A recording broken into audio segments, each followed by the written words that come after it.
Welcome to the Motoring Podcast, your weekly discussion of motoring news. Yo, this is episode 141 on Tuesday, the 17th of October, 2017. Hello, I'm Alan. Hello, I'm Andrew. And this week we'll go on then. I was going to say, did you like my effort to broaden our audience base? Yes, you speak to youth. Yeah. YOOF. And right, get on with the menu and I'll stop interrupting. This week, once Alan stopped being all childish, we will be talking about how cities seem to be vying for the title of hating cars the most. Vauxhall jobs, unfortunately, are going. We get another review. And Alan visits a car park. You're so condescending. Anyway. But first, follow up and a topic we have mentioned once or twice.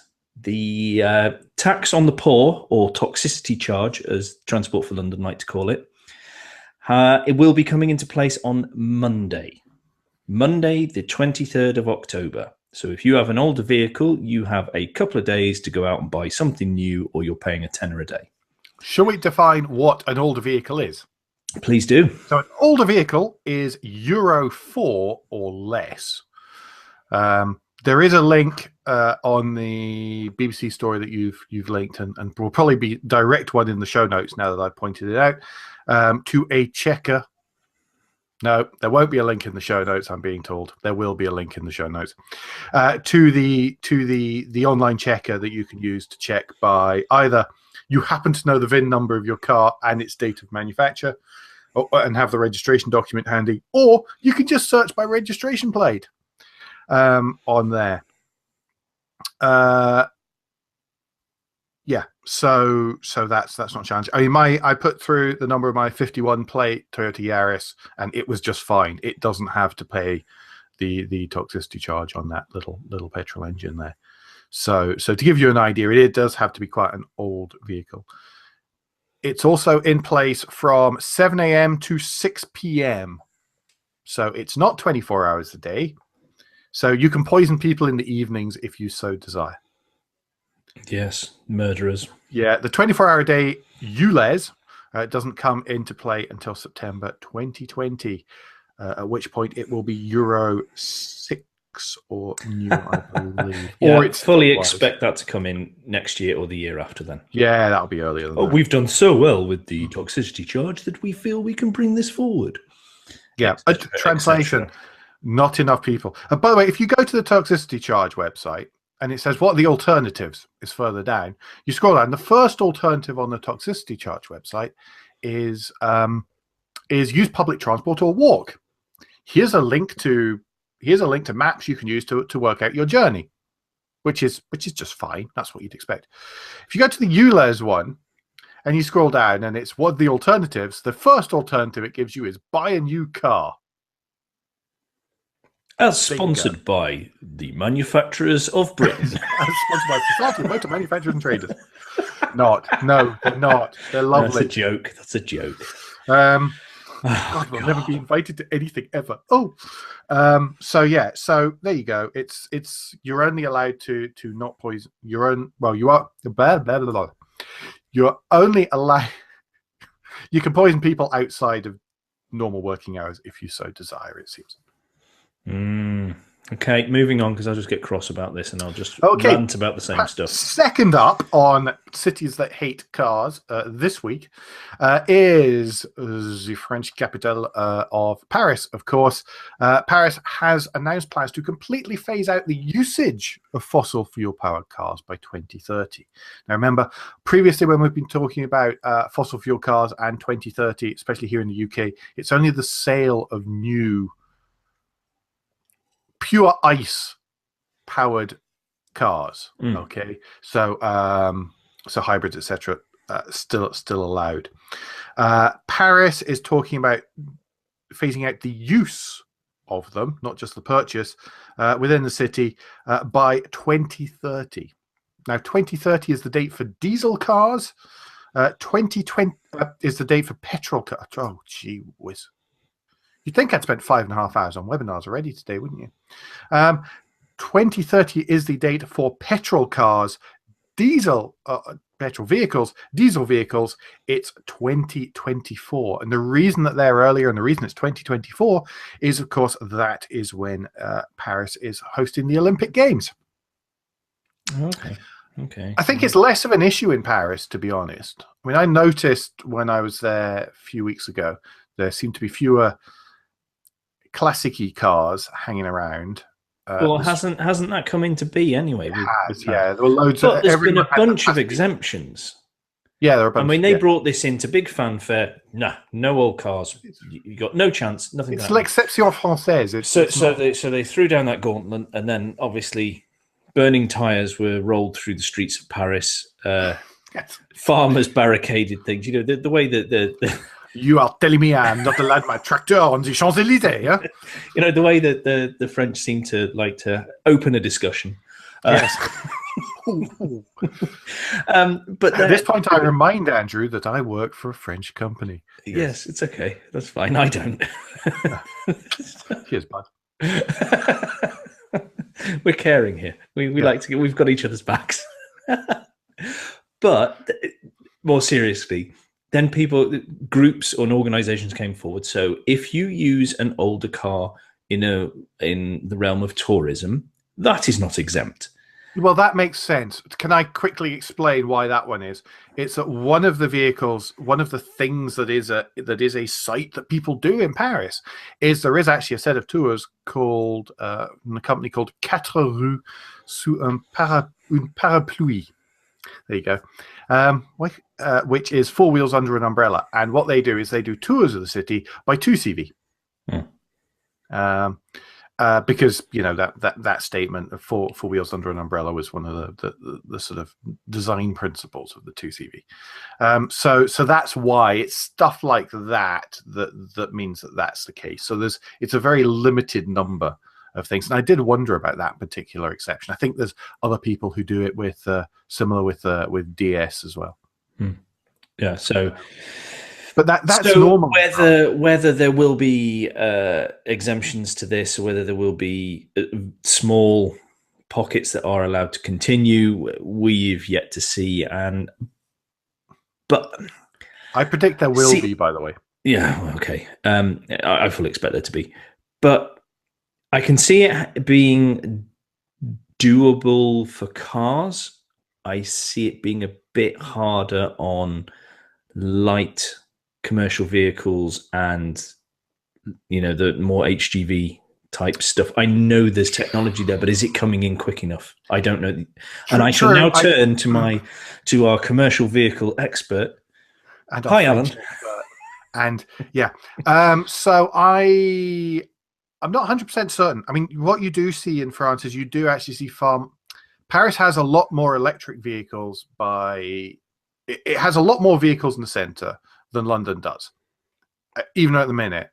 It also has a higher proportionate percentage of those are electric vehicles. And when it comes to commercials, then La Poste, the French post office, has what must be a massive fleet of Renault Kangoo vans and stuff, which are the ZE ones, so the zero emission versions of that.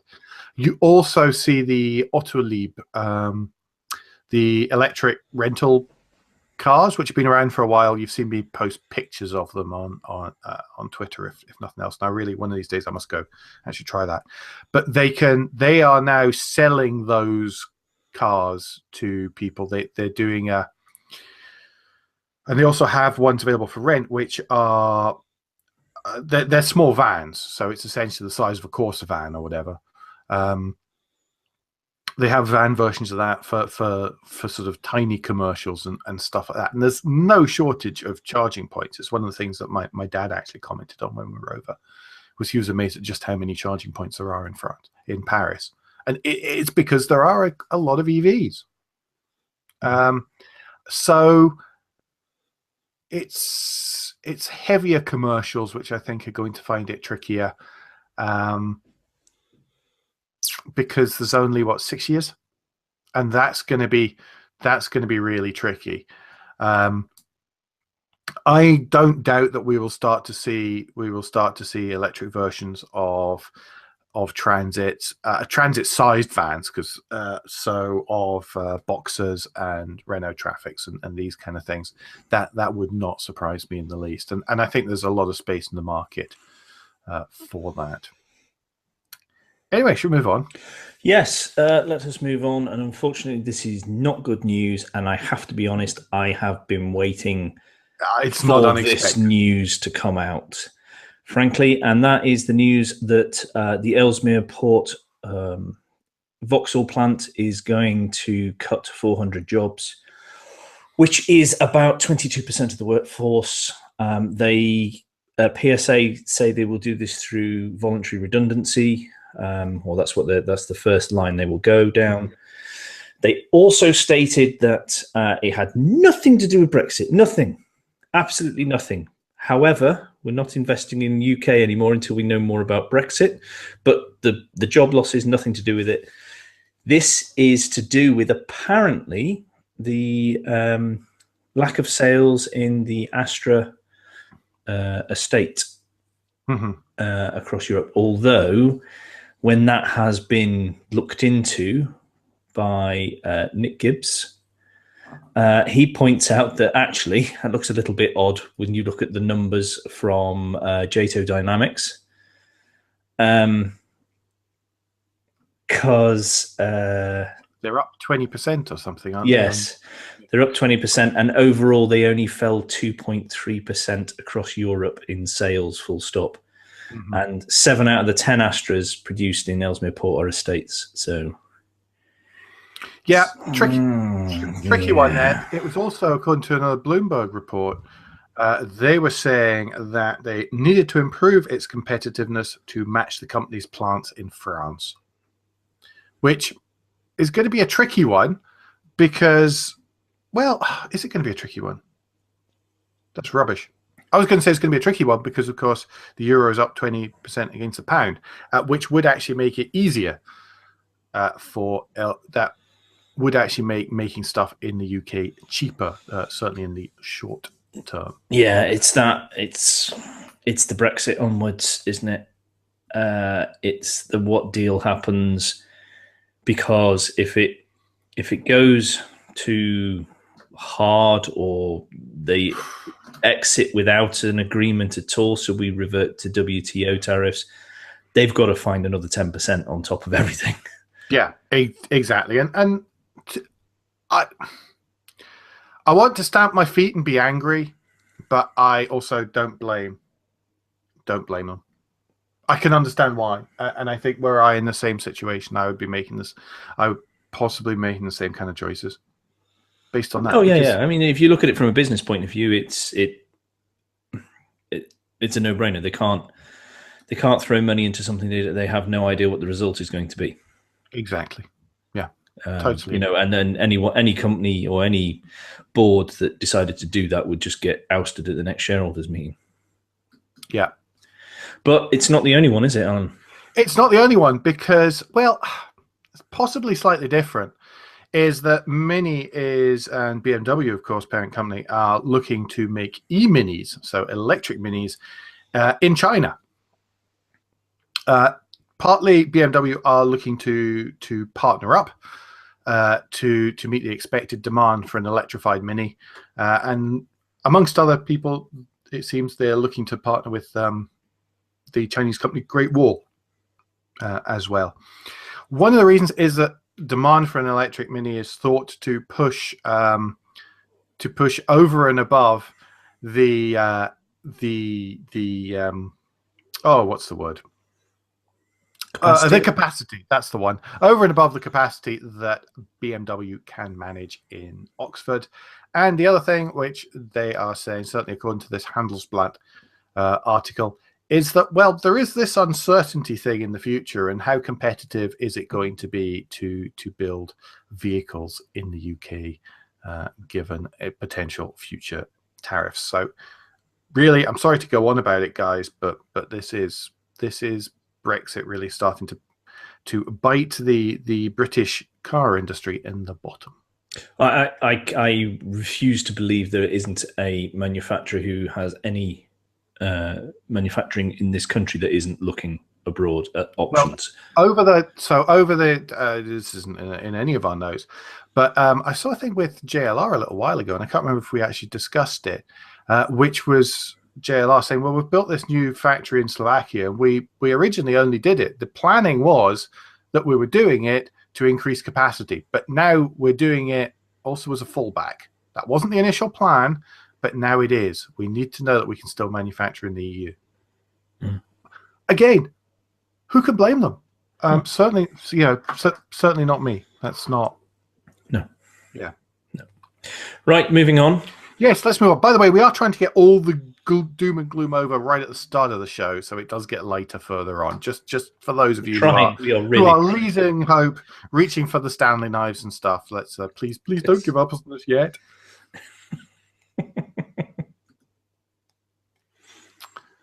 So I forget if this is my story or yours. Yes. It's mine. So one more. Mercedes-Benz are recalling 400,000 cars in the UK. Don't panic too much. They're safe to drive, say Mercedes-Benz. But if your airbag light does come on, then please call Mercedes-Benz Assist.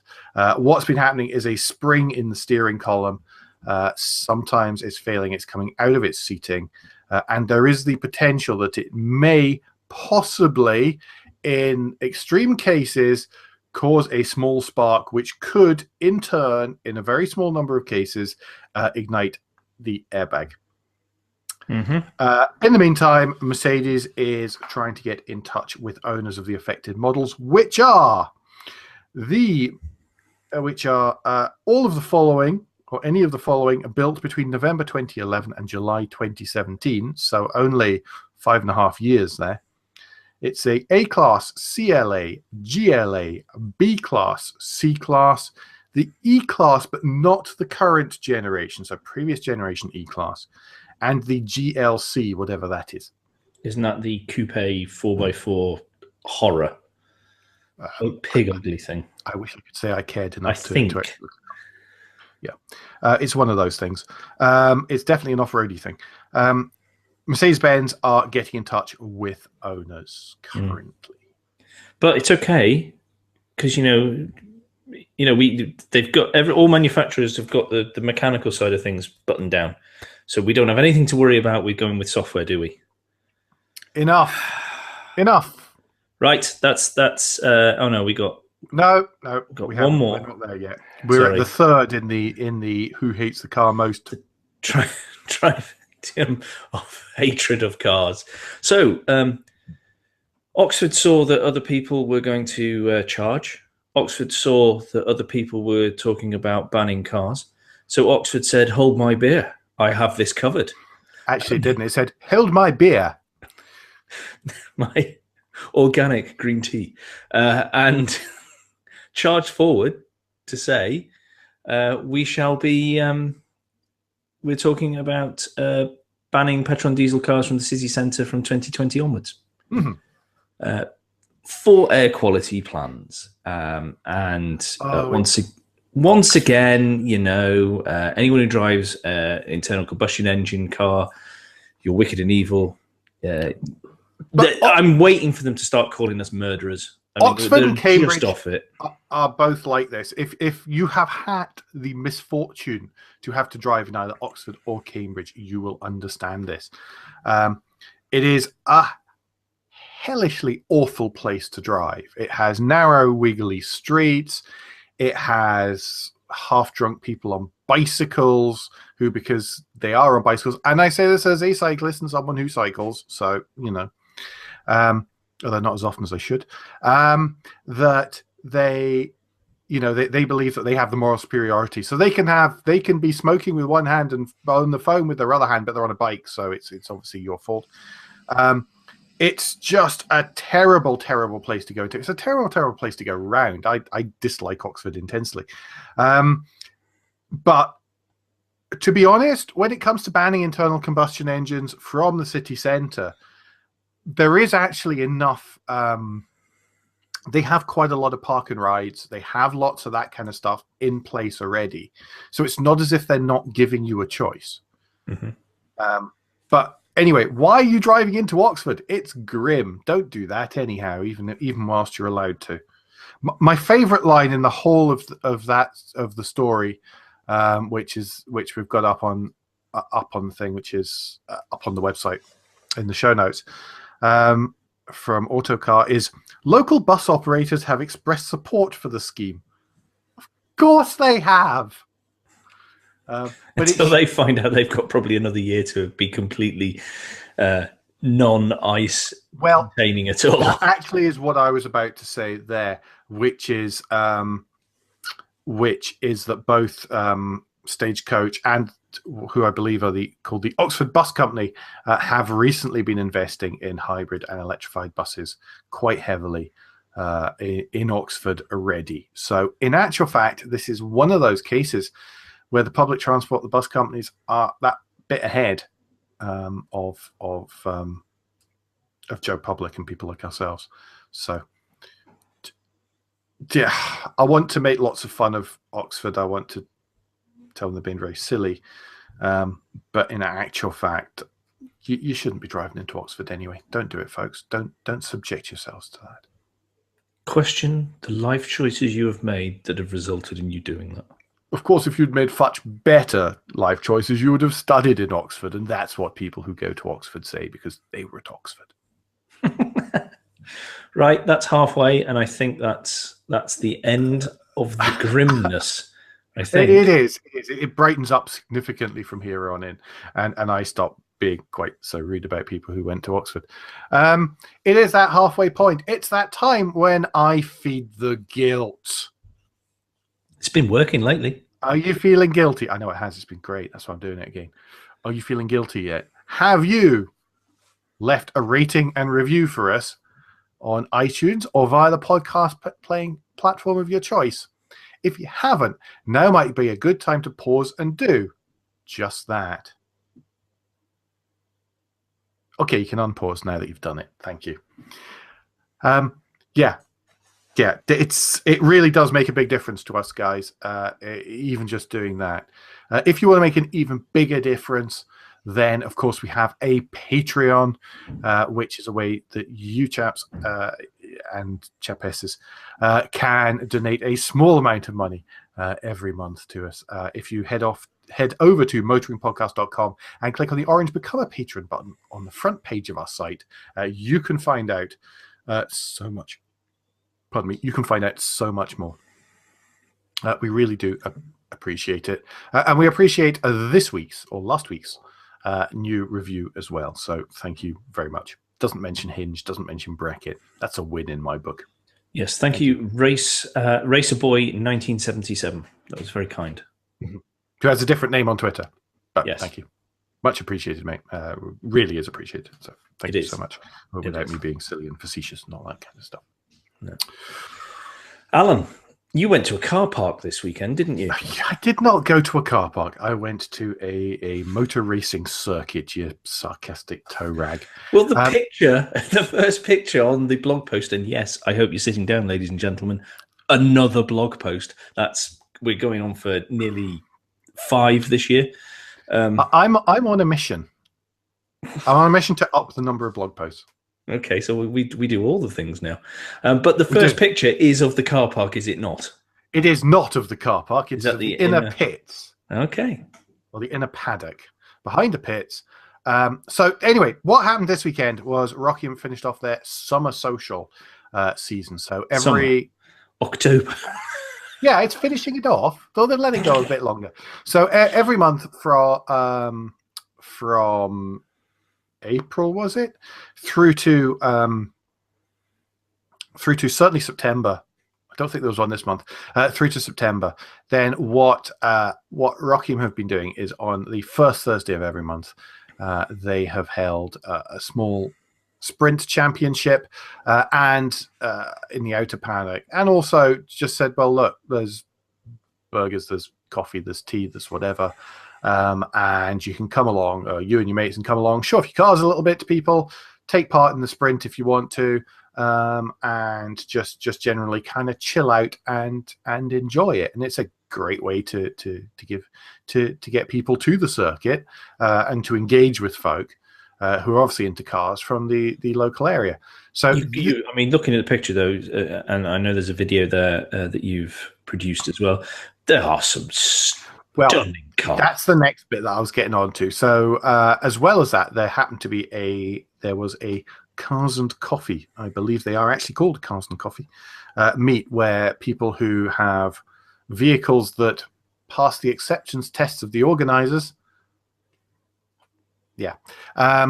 can come along and can meet up and show off. And on this occasion, they could they all did a display lap of the circuit around lunchtime. But in all honesty, I was expecting there to be a couple of Instaginis, a Ferrari influencer or two parked around in the corner just beside all the sort of usual collection of Japanese kind of drifty low down cars and Volkswagens and stuff.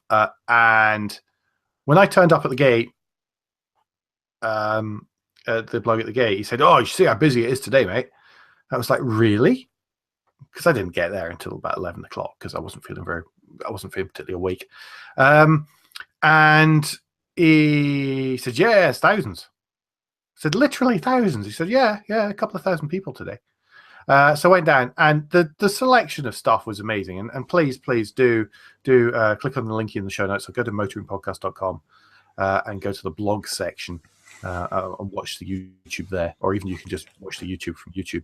But the Jaguar with the gold wheels. Well, that was it. I was barely out the car park. I'd parked up, and I was coming down to park up, and it was like, is that an XJ220? And it was the current classic Ferrari.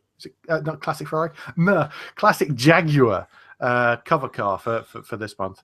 So yes, it's XJ220, British Racing green, Jaguar British Racing green, gold wheels, absolutely stunning. And that was it. I didn't care. I would have gone home then. That was fantastic. Then there was a fine selection of stuff on the inner paddock, all the usual stuff. Lots of sort of 911s with large spoilers. There were Nobles, there were McLarens, Ferraris, Dodge. Oh yeah, Dodge. There was a Dodge Ram SRT 10 with Lambo doors, which I laughed at and then thought, hang on, that's the only possible way you can get out of that vehicle in the British car parking space. That's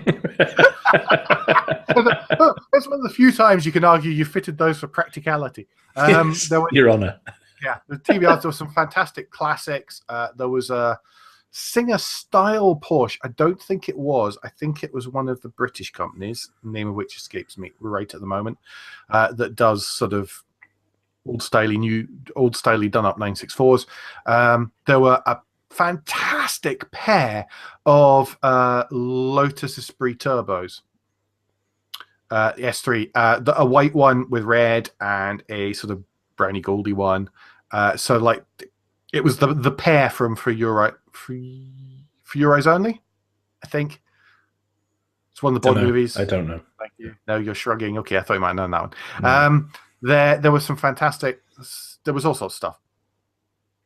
Really cool. There was drifting going on. There was all sorts of things happening. I hung around for a few hours. There was a track day happening as well.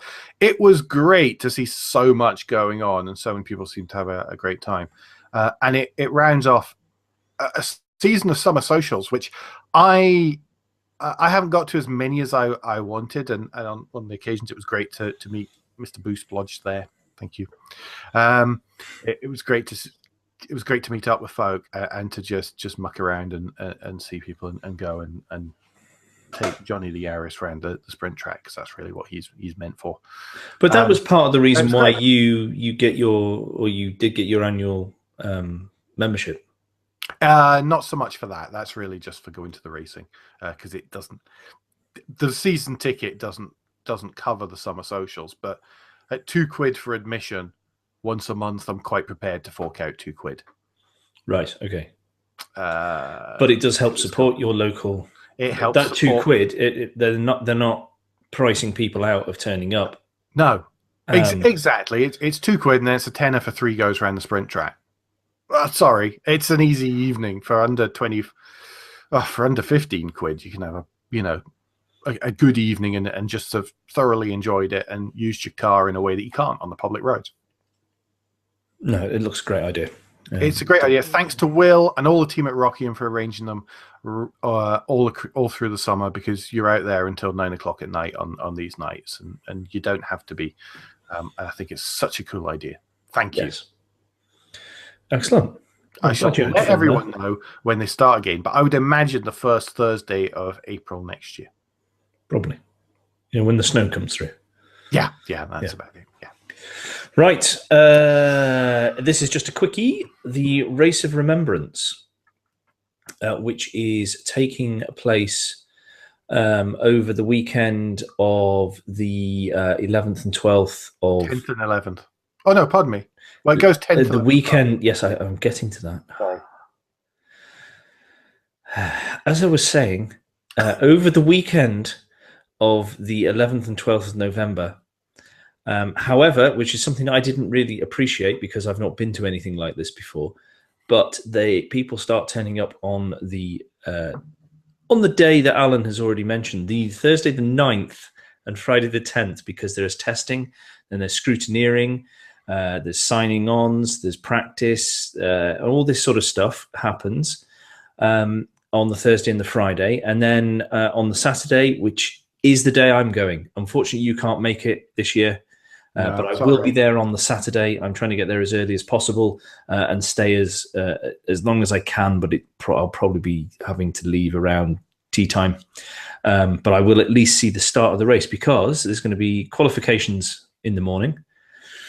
There's lunch, and then in the afternoon there's grid formation, grid walk, getting us out the way to start, and then there's going to be the rolling lap, and then they start the Race Remembrance at 3 o'clock in the afternoon.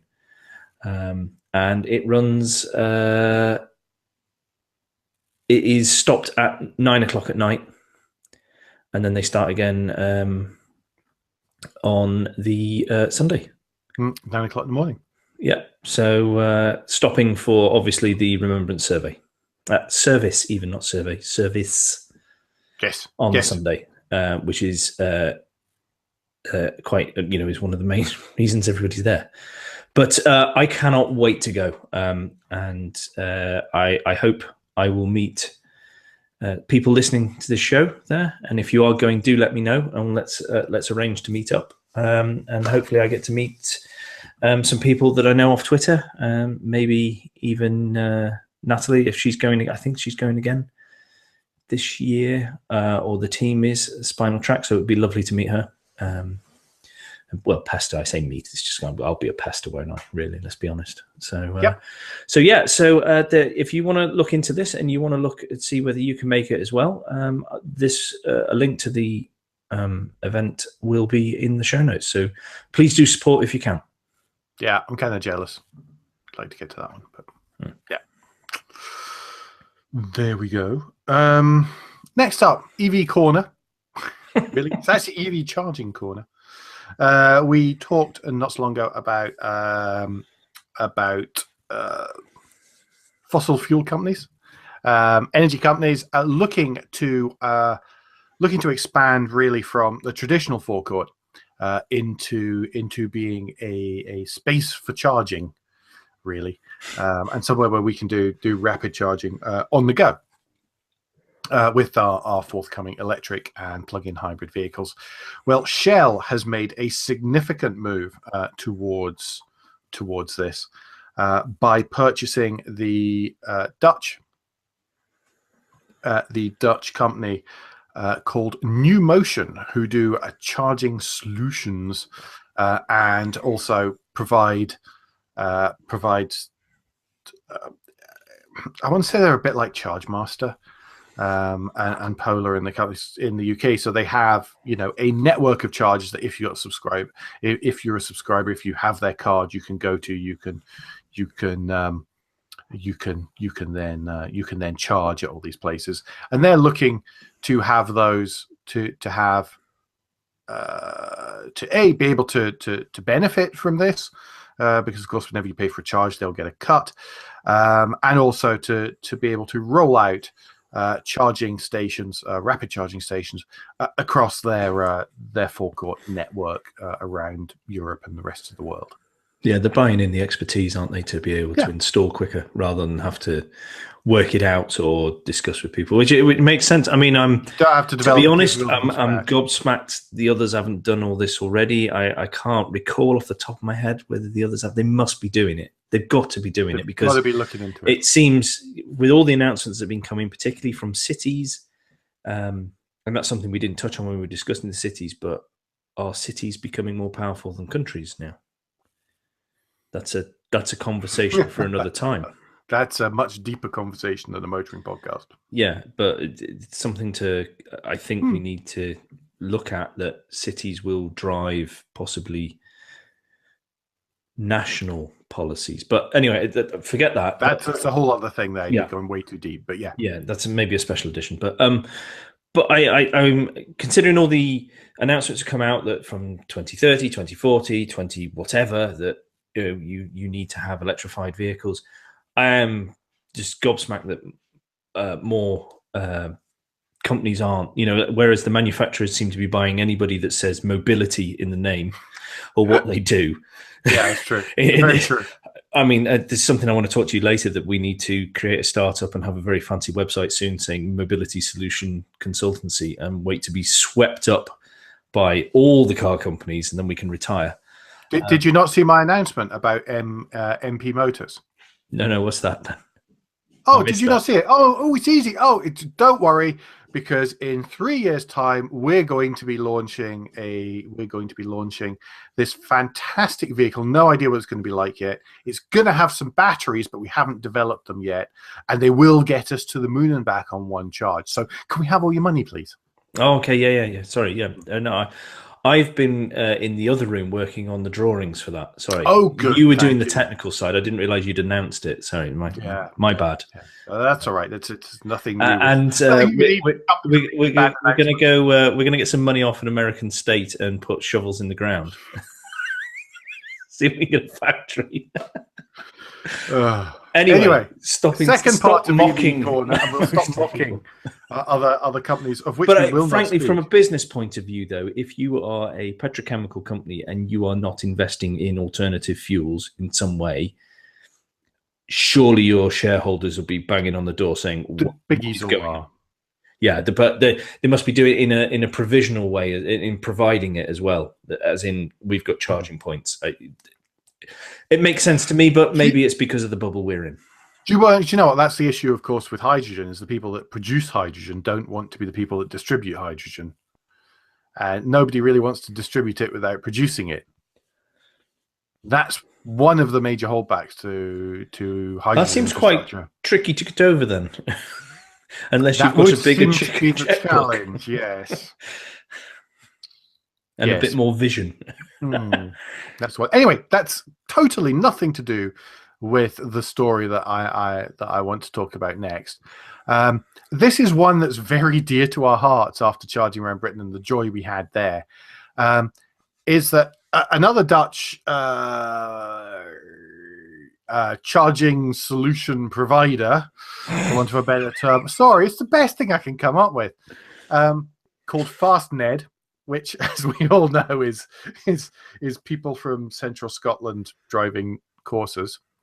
At least one listener will get that. Oh my god! It's been a while since we've alienated any potential listeners. Well, that's not really target. I mean, your French accent was acceptable, so I couldn't mock that earlier on in the show. So thank you. So this company FastNed is trying to start rolling out something called Auto Charge. Here's the thing. You don't need an app and you don't need a card.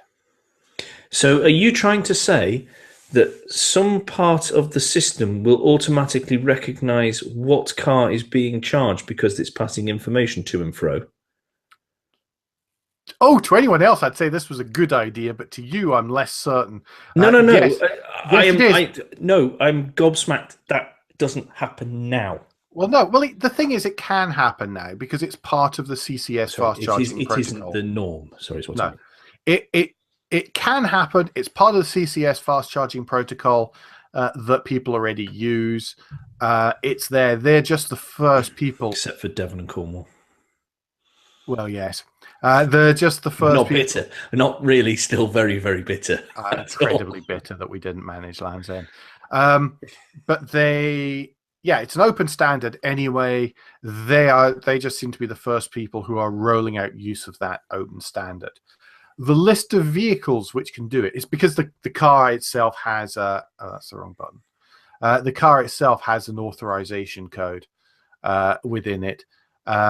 But the list of vehicles is all the ones. If you're going to sit there and list off, EVs and partially hybrid EVs that are currently on the market, you're pretty much going to cover anything that's on here, including Teslas and stuff, because it's in their coding as well. And as long Did as they give that info up?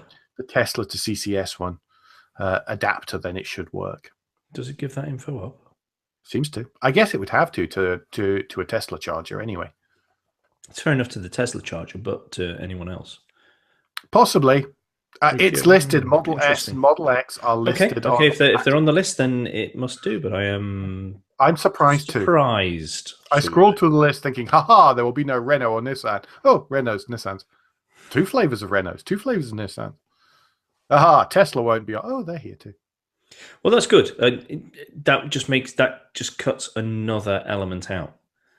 Well, I do hope so. I mean, of course, another step that is removed, and this is great because it is less for anyone who's never done it before or who is worried about it. Is something less for them to worry about. Yeah. Okay, fair enough. Anyway, we're back now, as though nothing has happened. So, list of the week. Yes, let's move into list of the week. So list of the week this week is the top. Well, sorry, this was your story, wasn't it? Yes, it is. I've just robbed it. I'm sorry. On you go. God, he's so rude. So rude. Well, we've just been talking about EVs, and as you know, if you listen to the show, we are fans of alternative fuels as well as internal combustion engines. We embrace all types of propulsion. But this is a wonderful list, from Car Magazine on the top 10 greatest petrol engines. And there are some stonkers in here and there's some gorgeous photography. I'm looking at the Mercedes AMG V8, particularly for that one. That could sit on the wall. Thank you very much. Mrs. Correct Windscreen probably wouldn't be very happy about that, but you know. And here's 2 of the. Well, it isn't an entire AMG V8, is it? It's kind of missing sort of fundamental parts. Yes, but the bits you can see does look glorious. Heads for a start. But number 7 and number 8 are particularly wonderful. Number 7 is the Mazda Rotary. Yes. And number 8 is the Fiat Twin Air. With fantastic little farty noise. Yes, quite. And then you've got the Porsche GT3 Flat 6. And then we have a man kissing an engine at number 10. The Ford EcoBoost, yes. Yes. So check the list out and complain to Car if you don't agree with their list. But I think it's great to remind ourselves that there are some wonderful engines out there that make wonderful noises and do wonderful things with cars, even though we are moving towards a more electric helping or alternative power plant helping future. What I love about that list, actually, is that it doesn't just cover the crazy V8s and V12s and V10s, but it includes stuff like the Fiat Twin Air, the Ford EcoBoost and stuff. I think that's cool to remind us that just normal cars can have really awesome engines. Yeah. So, and finally this week, to round off the show, then what we have is actually another list, but we'll cope with that because it's all the different types of car, and it's, of course, by a friend of the show, Gavin Braithwaite-Smith. So if you can't tell the difference between your hot hatch, your estate car, your SUV, and your super mini, then this is the place to look. But not just that. It goes in to find some of those niches within niches. that we see happening in the car world right at the moment. So what's the difference between a Targa and a Roadster? Gav will explain it to you. So linky, of course, in the show notes to that motoring research article. Yep, good on that. I enjoyed that. Yeah, it's not bad at all. I'm just waiting for someone to do the BMW. Someone needs to do a list of all the models of the BMW. Where, this is the two-door version of the four-door version, of which they've now got a four-door version. I tried this I tried this not long after we started Motoring Podcast. I actually sat down. I drew a grid, and I tried to do it, and then I discovered it didn't really work because what you need is it's actually a cube. But it's not. It's a pyramid on its side because you start off with a little version, then you've got a middle-sized version, then you've got a big-sized version of each one, and it's all this sort of. And it was a huge grid. It was a crazy size of grid. It actually got to like 15 by 15. It was that stupid. So yeah, if somebody in BMW headquarters must have that on a wall somewhere. The map of all their models. You would hope so. The dealers don't even have it. It's just way too complex. But there we go. Anyway, to that stuff. That's pretty much it. Do we have, before we say goodbye, do we have parish notes? Parish notes. We haven't really covered them tonight, but it's worth mentioning. There are new videos out from Ian Siebert of Hubnut fame out on YouTube. He has a new car. He's got a new car. He's got a big luxury car, which I'm very jealous of, to be honest. Yes, it's just quite a nice luxury car, which I like, and I'm slightly jealous of too. It's really cool. Other one is last Friday, Bad Obsession Motorsport. In case you've missed this so far, I released episode 16 of Project Binky, where they did seem to rebuild many things, and they show one of the reasons it takes quite so long to get stuff done by actually timing the amount of time that they spend working on a bracket to hold a power steering pump. Okay. Absolutely brilliant. Go watch it. These guys are cracking engineers from a proper hands-on definition of that. Just beautiful work, but this is taking a long time. That was synchronized. Just because I was speaking, but we don't know. You weren't. No one knows. So please, Hubnut on YouTube and Bad Obsession Motorsport and Project Binky. That's all you need to search for, and go. You can start from those right from the beginning.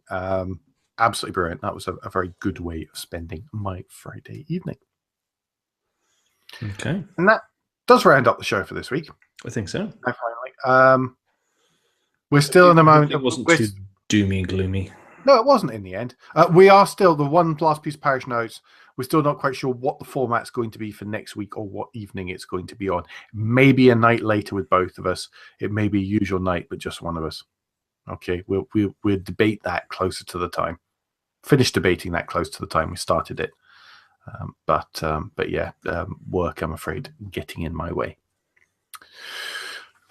Meanwhile, don't forget that between now and whenever we're back again next week, you can give us any feedback and share your thoughts with the show at Motoring Podcast on Twitter and Instagram, on Facebook, and on the contact page of motoringpodcast.com, the hub of all our activities. Please don't forget about Patreon at motoringpodcast.com/support, and please leave a rating or review on iTunes or however your podcast app lets you do such a thing. As ever, it really, really does matter. And I know I say that every week, and every week it matters just as much. Andrew, how best to abuse you in between times?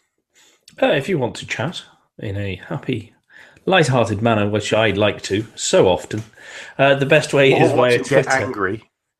The best way is via Twitter. If you search for Crack Windscreen, you can find me there.